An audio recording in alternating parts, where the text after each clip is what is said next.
Well, now, it seems to me that happiness is something that is almost universally desirable. In other words, even though everybody might differ on what makes a given individual happy, pretty much everyone will say, I'd like to be happy. Happiness is a desirable state of mind. Now, the civilized, and I put that word in quotes, the civilized world's answer to the question in so-called modern societies all around the world appears to involve the pursuit of money, position, power, and convenience. These things seem to be what the modern societies promote towards your being happy. But frequently they don't appear to provide happiness. You know, they say money doesn't buy happiness. It seems to be the case. My question, how have the values and the value systems by which we run our societies contributed to the existing state of affairs in which, you know, people are really not pursuing whatever it means to be happy? Start with Professor Mathews. Okay, an extraordinarily important question. 2 points to make. First of all, clearly we have a problem in the world today because we tend to think that happiness is something you buy with a checkbook or a credit card. Obviously, that's not true. And in fact, researchers looking into happiness show that above about $10,000 per capita income a year, money doesn't bring you happiness. Another way to look at that is your first television or your first car, yeah, you're really happy if you've never had one. Your fifth television? No, it doesn't bring anything. People are looking for something more than this, and we've gotten really confused.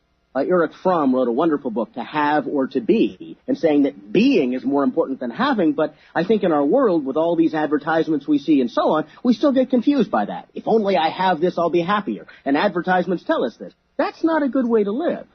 A second point to make is that anthropologists have found that looking at hunting-gathering societies, and human beings live 99% of their history in hunting-gathering societies, that may be how human beings should live.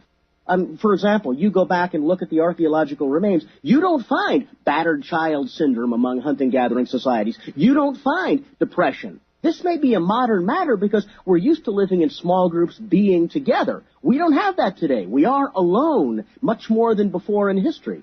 We're not made for this necessarily. So that's another reason for much more contemporary unhappiness than we might have seen in past realms, even though we don't want to romanticize that earlier world too much.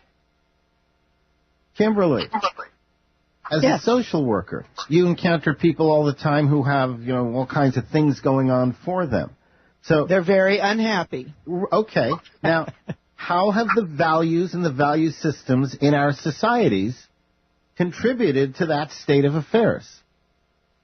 Again, I deal with end-of-life issues, and in terms of materialism... Pardon me. By the way, I think that brings a unique perspective to this discussion. The fact that you have had those experiences, okay, brings a whole different framework that I, for one, cannot experience, have not experienced. Well, the news is good. I want to get to that if I don't have another chance to say that. But for people who are at the end of their lives, it's like Ronald Reagan, our former president of the United States. His life was, you know, large, and then it was reduced to one room. And yet that one room brought him happiness while he still had the ability to acknowledge and love other people and be cognizant of it. That's just, an extreme example, but I've not ever met someone dying who cares about material things. Personally, I have not met that person. And so our riches, so to speak, are really in relationships. And I hope during this program we can also discuss how to get happy, because I have a recipe for that. But it's I think, we can kick this around forever and still conclude it's not on the material. But I so agree with Gordon in that contemporary lives, we're isolating ourselves. We're losing our tribal instincts, which is to look out after each other, not number one. And I tell you, the road to unhappiness is when we're selfish. Lee, you've traveled around the world. You've interacted with people of different cultures, of different attitudes and everything. How have the values and value systems that by which we run our modern societies, how have they contributed to the existing state in which we lack happiness? Have you found people to be happy? Okay, and if so, under what circumstances? Very, very good question. Thank you, Brent. Yes, I have found people to be happy. And where I found that was in the more agrarian situations. I say the closer to the earth that you are, the happier people tend to be.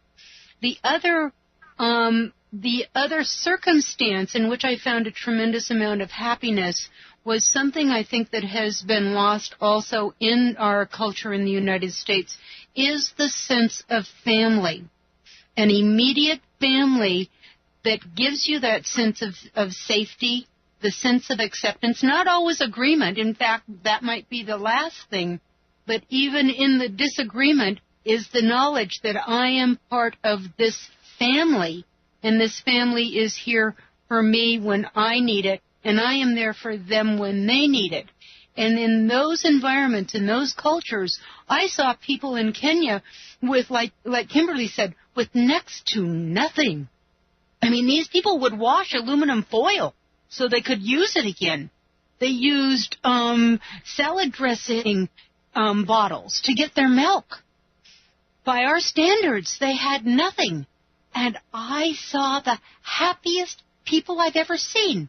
And at first it confused me until I looked a little bit further, and they were very family unit-oriented. And it was like, wow, what have we lost in our fast-paced American culture that is me-only oriented?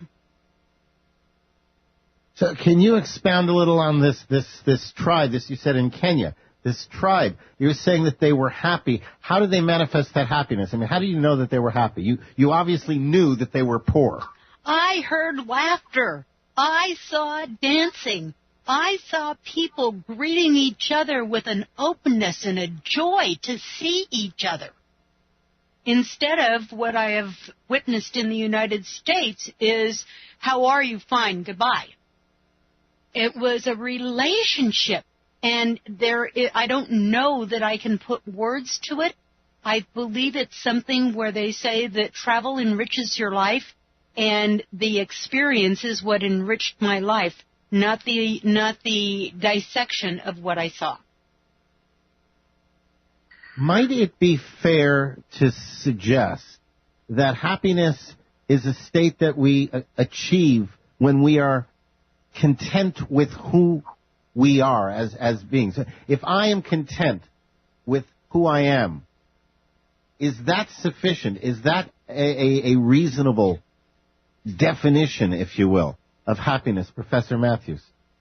Yeah, I think it's a reasonable definition of it, but there's something really interesting here, and that is confusing in an American context. Because in an American context, the idea is you're supposed to pursue happiness. And on the one hand, that's a wonderful phrase. On the other hand, it tends to create unhappiness, I would think, because people think about happiness much more than they otherwise might. A number of people in Japan, in China, in Hong Kong, and in other places I know, do live for the sake of their family. So the idea of individual happiness, am I happy, that's not really a big question.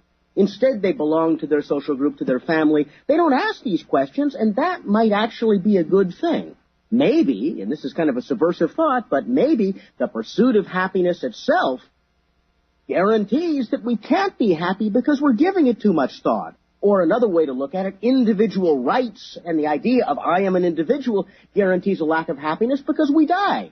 And, Kimberly knows all about this. Whereas if we do live for the sake of other people, as she was saying, the larger group we're in, maybe that is a real path to happiness. Don't think about oneself so much. Yeah, I would agree. I'm sorry to jump in here. No. By all means, go right ahead. Well put. Yeah, if we start, it's chasing it's chasing nothing to pursue happiness, really. To find contentment within oneself, though, I believe also can come with age and with education. And I don't mean necessarily formal education, but just learning about people, learning about other cultures, learning about one's next door neighbor, learning what we're putting in our bodies or whatever. I think that elevates personal happiness as well.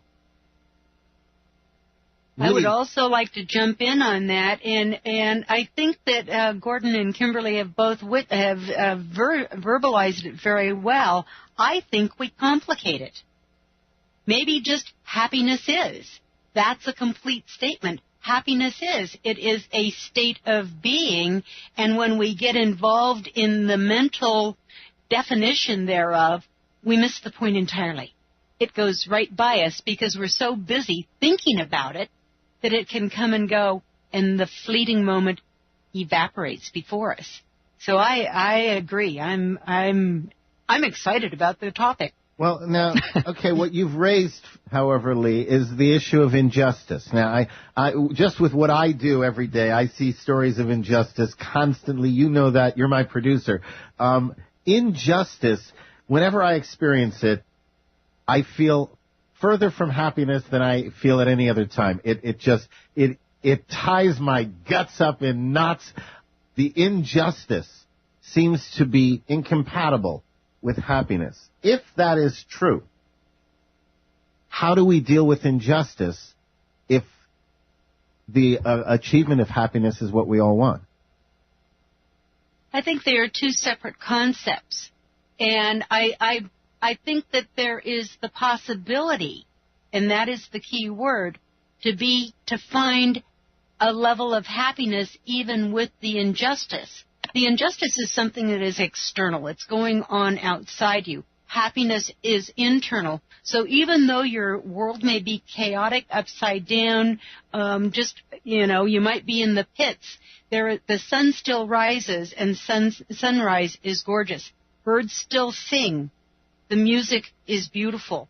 And so there is a chance to remove yourself from the injustice and to find some solace in that moment of contentment that has nothing to do with the injustice.